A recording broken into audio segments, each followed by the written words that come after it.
Assalamu alaikum students, welcome back to Sayyada Academy. Here we are going to explain how to make a general journal. In general journal we need to make 5 columns. One is for dates, another one is for particular, third one is preference जो बहुत ही पतला और छोटा column होता है. इसके बाद आता है debit side and credit side.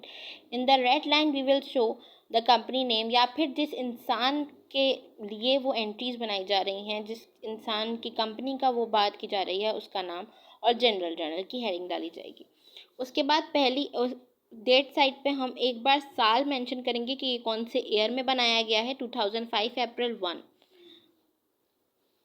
सबसे पहला इन्होंने कहा है cash debit capital credit to record investment by mister Sanam. इससे आपको एक चीज़ समझ में आ गई होगी कि इन्होंने अपना सरमाया पैसे की सूरत में कहीं किसी बिजनेस में इन्वेस्ट किया है. यहाँ पे आपको एक चीज़ नज़र आ रही होगी to record investment by mister Sanam. ये जो to record investment by mister Sanam है इसको नरेशन कहा जाता है.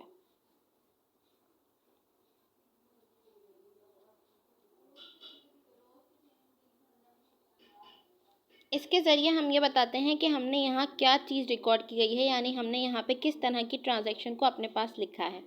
इसके बाद दूसरी एंट्री हमारे पास है परचेज गुड्स या फिर मर्चेंडाइज. जब हम कोई चीज़ ख़रीदते हैं तो हमारे पास से पैसा जाता है, तो परचेज डेबिट साइड पे रिकॉर्ड किया जाएगा और कैश क्रेडिट साइड पे रिकॉर्ड किया जाएगा. इसकी नरेशन होगी to record purchase goods for cash, यानी हमने नकद की सूरत में किसी चीज़ को ख़रीदा है.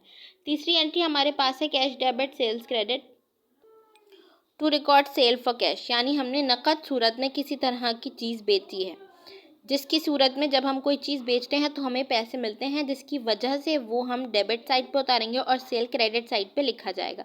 इसके बाद हमारी चौथी एंट्री है, यानी अप्रैल 4 की एंट्री है cash debit purchase return and allowance credit, यानी जिससे हमने वो चीज़ ख़रीदी थी उसको हम वो चीज़ वापस कर देते हैं, तो उस सूरत में उसे हमारे पैसे वापस करने होते हैं, तो उसी वजह से हमारे पैसे क्या होंगे, इंक्रीज़ होंगे. ये मैंने आपको rules of debit and credit में बताया था कि जब एसेट्स इंक्रीज़ होंगे तो वो डेबिट साइड पर उतारे जाएंगे. इसलिए कैश हमारा करंट एसेट में आता है तो वो डेबिट साइड पे उतारा जाएगा. परचेज रिटर्न एंड अलाउंस हमारा क्रेडिट साइड पे उतारा जाएगा. इसकी नरेशन होगी to record purchase return. April 5 की हमारे पास एंट्री है sales return and allowance debit cash credit. Sales return and allowance हमारे पास डेबिट साइड पर उतारा जाएगा और कैश क्रेडिट साइड पर उतारा जाएगा. वो इस वजह से कि जो माल है वो हमारे फिक्स्ड एसेट में काउंट होता है और एसेट हमेशा डेबिट साइड पे लिखा जाता है.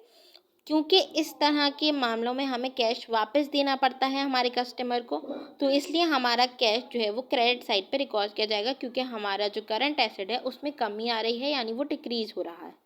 इसकी narration to record sale return के नाम से की जाएगी. इसके बाद इन्होंने लिखा है office furniture debit cash credit to record purchase office furniture. अब यहाँ आप सबसे पहला सवाल ये करेंगे कि ऑफिस फर्नीचर क्यों मेंशन किया, परचेज भी तो लिख सकते थे. परचेज इसलिए मेंशन नहीं किया गया क्योंकि परचेज किसी भी तरह की चीज़ की जा सकती है, जैसे कि खाम माल की, मर्चेंडाइज की या फिर किसी बिल्डिंग की. इसलिए हमने यहाँ पे इस चीज़ को वाज़े तौर पे बताया है कि office furniture debit cash credit. Office furniture क्योंकि हमारे फिक्स्ड एसेट में आएगा तो इसलिए इसको डेबिट साइड पे लिखा जाएगा, और कैश क्योंकि हमारे पास से जा रहा है तो हम उसको क्रेडिट साइड पे रिकॉर्ड करेंगे. इसकी narration to record purchase office furniture के नाम से की जाएगी. 7 अप्रैल को हमारी एंट्री है office rent expense debit cash credit. Office rent यानी ऑफिस की बिल्डिंग हमारा फिक्स्ड एसेट है, तो ऑब्वियसली उसका एक्सपेंस जो है वो डेबिट साइड पे रिकॉर्ड किया जाएगा. कैश क्योंकि हमें वो पे करना है तो वो क्रेडिट साइड पे रिकॉर्ड किया जाएगा. इसकी narration to record office rent expense से की जाएगी. Now another entry is April 8 stationery expense debit and cash credit. Stationery यानी कोई इम्पोर्ट यानी इस तरह का कोई सामान, जाहिर सी बात है हम एक बार लेते हैं और उसको बार बार यूज़ करते हैं, तो ये भी हमारे फिक्स्ड एसेट में आएगा जिसको डेबिट साइड पे रिकॉर्ड किया जाएगा. और क्योंकि हम वो चीज़ खरीद रहे हैं तो हम पैसे दे के खरीदेंगे, जिससे हमारा करंट एसेट यानी कैश में कमी आएगी, तो वो क्रेडिट साइड पे रिकॉर्ड किया जाएगा. इसकी narration to record payment of stationery के नाम से की जाएगी. Purchases debit cash credit. जब हम कोई चीज़ खरीदते हैं तो हमारी लाइबिलिटीज़ बढ़ जाती हैं और हमारे एसेट्स में कमी आती है. जब हमारे एसेट्स में कमी आती है तो वो क्रेडिट साइड पे रिकॉर्ड किया जाता है. इसकी narration to record goods purchase for cash. अगला हमारे पास है cartage expenses debit and cash credit. Cartage expense हमारा एक तरह का एक्सपेंस है। ये अब मैंने आपको बताया था कि जब एक्सपेंस बढ़ेगा तो वो क्या डेबिट साइड पे निकाला जाएगा, क्योंकि कैश हमारे पास से जा रहा है, उसमें डिक्रीज हो रहा है, तो वो क्रेडिट साइड पे रिकॉर्ड किया जाएगा।